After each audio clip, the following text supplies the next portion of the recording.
भाई मैं एक पोल करा रहा था अपने टेलीग्राम चैनल पे। अगर आपने मेरा टेलीग्राम चैनल ज्वाइन नहीं किया तो लिंक डिस्क्रिप्शन बॉक्स में उससे ज्वाइन करिए। मैं कोई टिप नहीं देता हूँ, कोई बाय सेल रिकमेंडेशन देता हूँ, प्योर एजुकेशन देता हूँ, नॉलेज इन्फॉर्मेशन शेयर करता हूँ और वही हमारी जीत का कारण बनती है। तो आप सीखना चाहते हैं, समझना चाहते हैं तो फटाक से ज्वाइन कर लीजिए। अच्छा, अब मेरी बात को समझिए आप। मैंने आज एक पोल कंडक्ट कराया क्योंकि मुझे लग रहा था कि बाज़ार गिर क्यों नहीं रहा है। फिर मैंने कहा यार पता नहीं क्या पोजीशन है, तो मैंने एक पोल कंडक्ट कराया जिसमें मैंने पूछा लोगों से कि भाई आप किस स्थिति में हैं। मैंने पहली चॉइस रखी कि वो लोग जो अपना माल बेच चुके हैं और इंतज़ार कर रहे हैं बाज़ार गिरेगा तो ख़रीदेंगे, वो लोग जो आजकल बेच रहे हैं, वो लोग जो कह रहे नहीं हम होल्ड करेंगे। तो 3 कैटेगरी में डाला और आपको जान के आश्चर्य होगा 30% लोगों ने वोट दिया कि भैया हमने बेच दिया पोर्टफोलियो, अब गिरने का इंतज़ार कर रहे हैं। 19% लोगों ने कहा कि अभी हम प्रेजेंट लेवल पे बेच रहे हैं। 51% लोगों ने कहा कि अभी हम कंटिन्यू करेंगे, होल्ड कर रहे हैं। एक्चुअली मुझे लगता है बाज़ार का ये बड़ा कारण है। जब तक ढेर सारे लोग अपना माल बेच नहीं देंगे,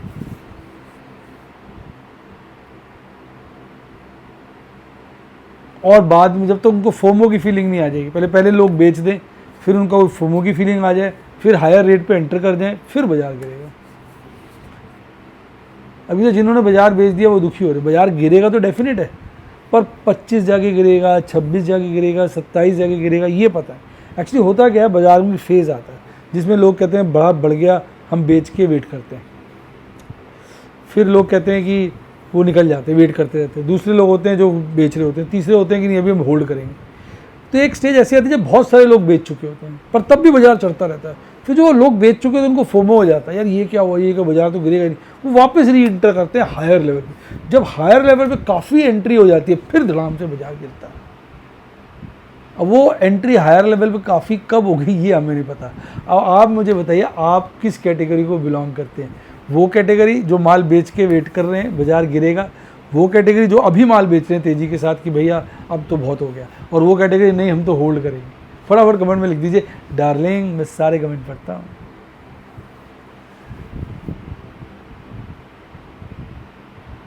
अच्छा मैं मेन वीडियो बना रहा हूँ, अब कर दे बंद।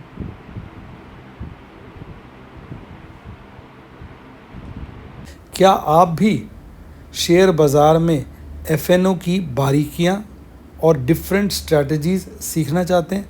आप जानना चाहते हैं किस तरह से मैं कैश मैनेजमेंट और रिस्क मैनेजमेंट करता हूं? अगर हाँ तो आप मेरे व्हाट्सएप के स्टूडेंट बन सकते हैं, जिसके लिए आप मेरी टीम को 70 11 323 077 70 11 323 077 पर कॉल करें, या आप मेरे स्टूडेंट यूट्यूब पर भी मेंबरशिप सेक्शन में जाके बन सकते हैं। पर एक बात मैं क्लियर कर दूं बेटा कि मैं कोई टिप नहीं देता हूं, कोई बाय सेल रिकमेंडेशन नहीं देता हूं। मैं केवल वीडियोस और डेमोज़ के द्वारा आपको risk management, cash management, different strategies सिखाता हूं। अगर कोई मेरे से पूछता भी है कि क्या सर हम ये शेयर ख़रीद लें, क्या ये शेयर बेच दें, तो मेरा स्टैंडर्ड रिप्लाई होता है कि बेटा आप अपने रिस्क एपेटाइट के हिसाब से फ़ैसला लें, किसी के कहने से ना करें, अपने आप को समझे, अपनी रिसर्च करें। बहुत ज़रूरी है कि आप किसी के ट्रेड ऐसे कॉपी नहीं करें। हाँ, लोगों से हम इंस्पिरेशन ले सकते हैं, पर काम तो हमें अपनी एबिलिटी के हिसाब से करना चाहिए। अपने रिस्क बेयरिंग कैपेसिटी को समझें और अपने रिस्क एपेटाइट के हिसाब से ट्रेड करें। अगर ये सब करने में आपको दिक्कत आती है, रिस्क को समझने में, तो किसी फाइनेंशियल एडवाइज़र की हेल्प लें। किसी को आँख मीच कर कॉपी करने से सदा नुकसान ही होता है। तो इसलिए सदा पहले सीखें, रिस्क समझें, कितना घाटा हो सकता है, कैसे घाटे से निकला जाता है। जब सब चीज़ें समझ में आ जाएं, देखें आपको सूट करता है तो फिर कोई ट्रेड करें। सदा अपने हिसाब से ट्रेड करें, दूसरे के कहने के हिसाब से कभी ना करें। हाय गाइस, आपका स्वागत है आपके अपने show MKJ talks for investment इन हिंदी में। और गिरेगा नहीं है, कोई नहीं गिरने वाला। इंतजार कर। मैडम करी हालचाल तो पूछ लो भाई, कैसे हैं आप? भाई भूल गया एक्साइटमेंट में। तो बताइए कैसे हैं आप?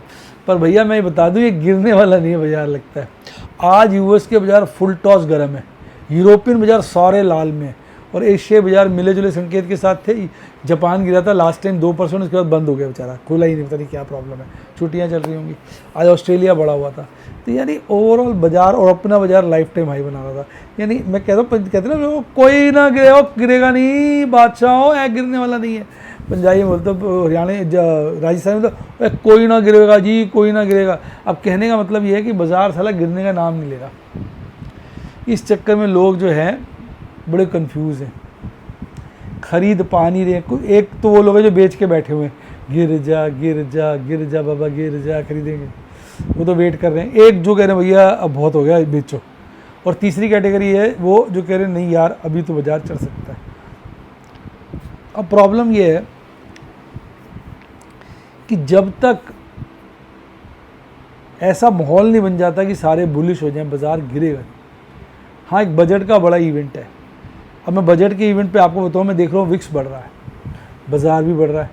अब जिस तरह से माहौल बना हुआ उससे दो संभावनाएं निकल के आती है। वैसे तीन संभावनाएं होती है बजट के बाद। बजट से पहले बढ़ा, बाद में धड़ाम से गिर गया, बजट से पहले बढ़ा और भाग गया, और बजट के बाद कुछ हुआ ही नहीं, वहीं का वहीं टिका रहा। अब क्योंकि ऐसे तो बजट से पहले भी गिर सकता है, लेकिन अभी तो बजट के आगे तेज़ी का माहौल है, तो अभी तो उसी को कंटिन्यूटी में बात करूंगा ना। अब 2 दिन 3 दिन में गिर जाए तो फिर अपना स्टैंड चेंज करना पड़ेगा हमें। तो अभी जिस तरह से कंटिन्यूटी का माहौल बना हुआ है, तो अब पता नहीं ये चल रहा है कि बजट के बाद होगा क्या। अब बजट के बाद या तो मुझे लगता है कुछ बड़ा खेला होगा, या तो बाजार बहुत भागेगा या बहुत गिरेगा, स्टैटिक नहीं रहेगा। क्योंकि अब या तो कोई बहुत अच्छी बातें बजट के अंदर आने वाली हैं, क्योंकि बाई इलेक्शन में भी सरकार को अच्छे खासे सीटें हाथ से निकल गई हैं, तो सरकार की स्थिति भी डमाडोल है। तो या तो बाजार में कोई सरकार, उसको पैसा तो बहुत है, टैक्स कलेक्शन 20% बढ़ गया है, जीएसटी इतना लाइफ टाइम हाई आ गया, आरबीआई ने लंबा चौड़ा डिविडेंड दे दिया, फिस्कल डेफिसिट मुझे लगता है इस वक्त टारगेटेड कम हो जाना चाहिए, और गवर्नमेंट को पैसा है तो टैक्स में कुछ छूट दे सकती है गवर्नमेंट। अगर ये सब चीज़ें आ गई तो बाजार गोली हो जाएगा। और अगर बजट में ये आ गया कि भैया कोई नेगेटिव आ गया, जैसे एफएनओ के ऊपर कह रहे हैं टैक्स बढ़ा देंगे, अब जो आएगा तब पता चलेगा कुछ बुरा नेगेटिव आ गया तो बाजार बहुत ज़्यादा भी गिर सकता है। हालांकि अभी भी मैं कहूँगा लॉन्ग टर्म ट्रेंड अपवर्ड वाला बरकरार है। तो भैया ये सारी स्थिति है। अब इस अगर लाइट के अंदर आप आज की स्थिति देखेंगे बाजार की, मैं आपको दिखाता हूँ, तो आप यही कहेंगे यार समझ ही नहीं आ रहा। देखो कैंडल कितनी ज़बरदस्त बनी है, पर प्रॉब्लम है कैंडल में। कैंडल जो आज बनी है वो इंडिसिसिव डोजी बनी है। आज कैंडल ने लाइफ टाइम हाई क्लोजिंग दी है और लाइफ टाइम हाई टच भी किया है। देख रहे हैं आज की कैंडल ऐसी बनी है,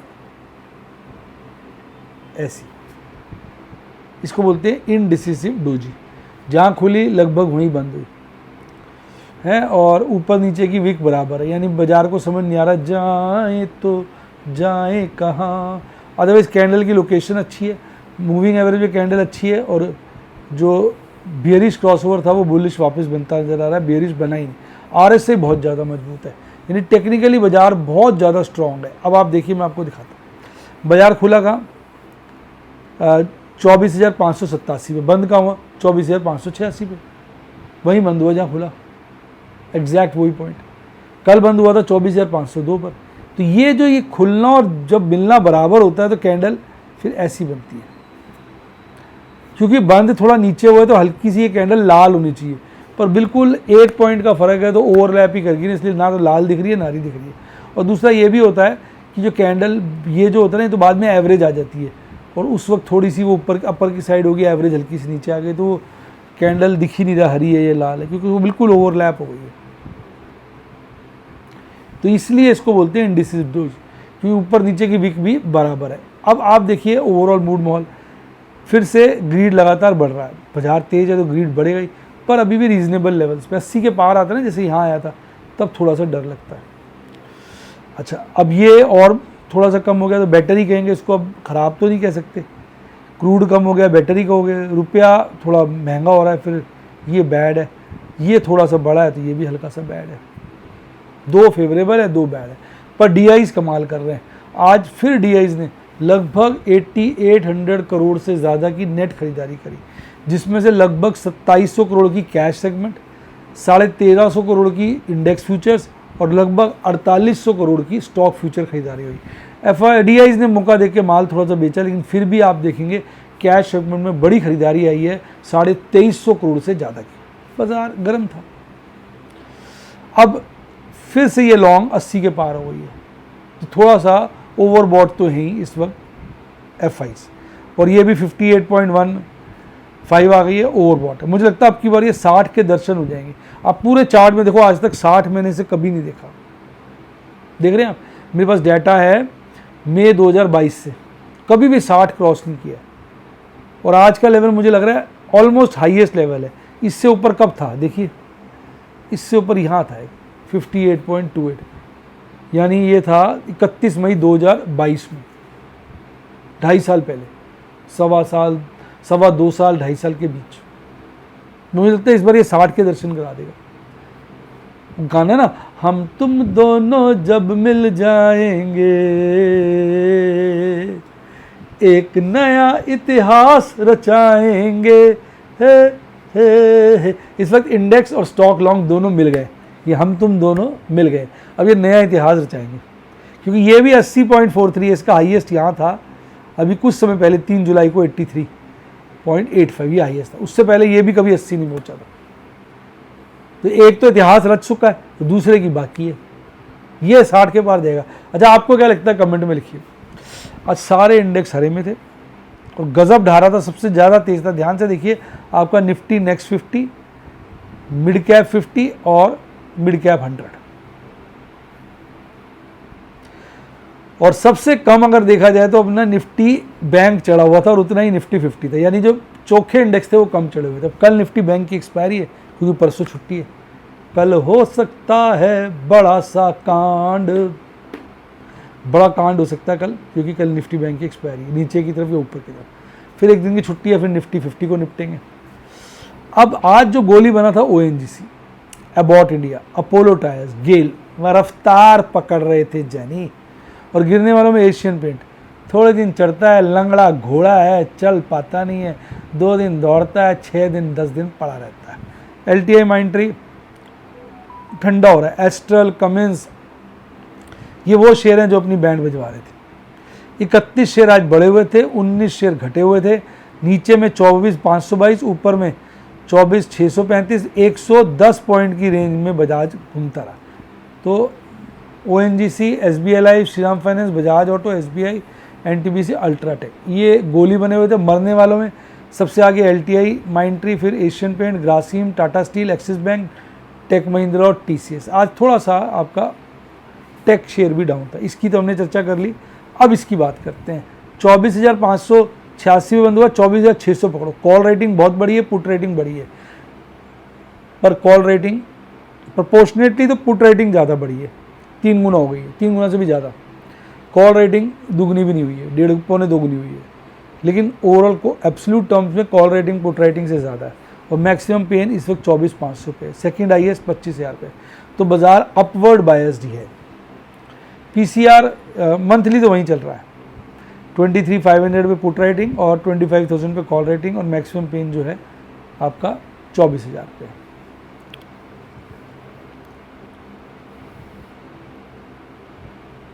ये काफ़ी बेटर हो गया, 1.1517, और ये तो ओवरबॉट ही है।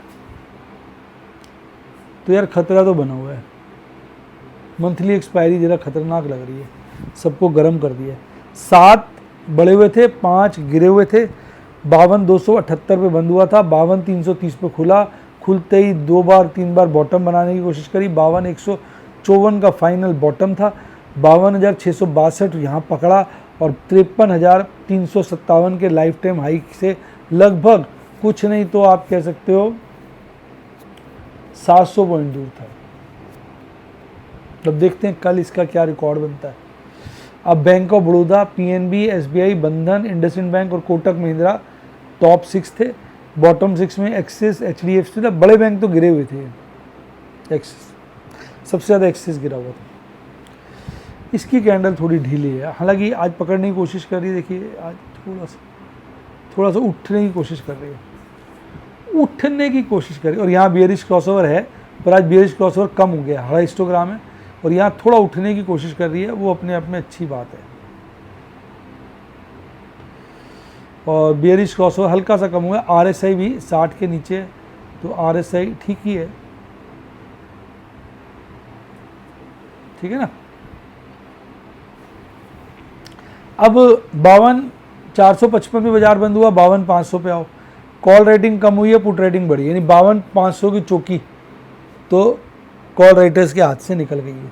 डाटा ये कह रहा है, मैक्सिमम पेन यही है, यानी 52,500 तो कटना ही चाहिए, अभी तो डाटा यही कह रहा है। अब कल चमत्कार हो जाए तो मैं नहीं कह सकता। मैक्सिमम पेन 54,000 पे कॉल रेटिंग का, पुट रेटिंग का है 52,000 पे। देखो कल क्या कांड होता है। इसका भी वैसा RSI बड़ा स्ट्रॉन्ग हो गया, अब तक चल रहा था ओवर सोल्ड, अब न्यूट्रल हो गया और मंथली भी उतना ही है, यानी ये संभल गया है, और कोई संभले ना संभले। अच्छा, मैंने तो लगभग कितना मैडम जी 1.20 के आसपास का प्रॉफिट कमाया, प्रभु के आशीर्वाद से, प्रभु की कृपा से, आपकी शुभकामना से। आज ज़्यादा ट्रेड नहीं कर पाया, खूब कोशिश करी, नहीं हो पाया। 2 ऑप्शन स्क्वायर ऑफ किए, 1 फ्यूचर स्क्वायर ऑफ किया, 2 एग्रेसिव पुट सेल करी, 2 नई पोजीशंस बनाई मैंने। अब टाटा कॉम के मेरे पास 6 लॉट पड़े थे, 1 लॉट स्क्वायर ऑफ किया तो 1/6 इसका प्रॉफिट निकल आएगा। इसके मैंने मल्टीपल लॉट थे, स्क्वायर ऑफ कर दिए पुट के। इसके बाद गेल के भी 2 लॉट थे, इसको स्क्वायर ऑफ कर। कुल मिला के ठीक ठाक सा, कहते हैं मुंह मिठा हो गया, बस ज़्यादा तो क्या है, मुंह मिठा हो गया प्रभु की कृपा से, प्रभु की शुभकामनाओं से और आपकी, प्रभु के आशीर्वाद से और आपकी शुभकामनाओं से। तो प्रभु ने अपनी लीला दिखा दी, मुंह मिठा हो गया जी। मैडम कह रही है मुंह मिठा हो गया तो अच्छी बात है, बिल्कुल। अब यार ट्रेड तो ज़्यादा कर नहीं पा रहा है, कारण समझो क्या, मार्जिन बढ़ गया। आपने महसूस किया मार्जिन बढ़ा है? मेरा तो मार्जिन बढ़ गया बहुत ज़्यादा, तो साला मार्जिन बच ही नहीं रहा। अब करते हुए डर लगता है, ऊपर से बजट सामने खड़ा है। तो मैं तो आजकल जुगाड़ बना रहा हूँ मार्जिन का, मार्जिन को नई नई चीज़ें फंड्स क्रिएट कर रहा हूँ ताकि भाई साहब अगर गिरावट आए तो उसको संभाल सके। जैसे इलेक्शन के वक्त हुआ था ना 4 जून को भाई साहब, अब वैसा ही हाल, अब फिर कुछ बादल सितारे वैसे बन गए। तो भैया आपको क्या लग रहा है फटाफट कमेंट में लिख दीजिए। और अगर आप भी सीखना चाहें मैं कैसे रिस्क मैनेज करता हूँ, कैसे मैं ट्रेड सेंटर करता हूँ, कैसे मैं डिसाइड करता हूँ प्रॉफिट बुकिंग, कैश मैनेजमेंट करता हूँ, रिस्क मैनेजमेंट, पर बता दूँ मैं कोई टिप नहीं देता हूँ। कोई मेरे से पूछ भी लेता हूँ तो भैया अपने रिस्क एपेटाइट से काम करो, मैं किसी को कोई एडवाइस नहीं करता, नंबर 1। नंबर 2, मेरा ये मानना है आदमी को अपने रिस्क एपेटाइट से ट्रेड करना चाहिए।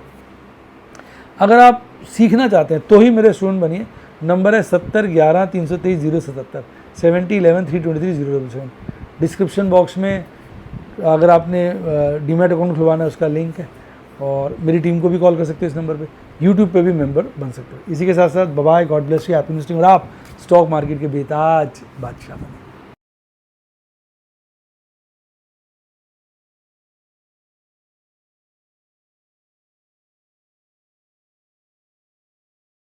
शेयर बाजार में एश्योर्ड या गारंटीड प्रॉफिट की उम्मीद नहीं रखनी चाहिए, या कभी भी किसी भी वक्त कोई भी अनएक्सपेक्टेड इवेंट की वजह से बहुत बड़ा घाटा हो सकता है, जिसके चलते आदमी की सारी पूंजी तबाह हो सकती है और वो फेल भी हो सकता है। शेयर बाजार बहुत ही खतरनाक जगह है, यहाँ एक भूल ही फाइनेंशियल तबाही के लिए काफ़ी है।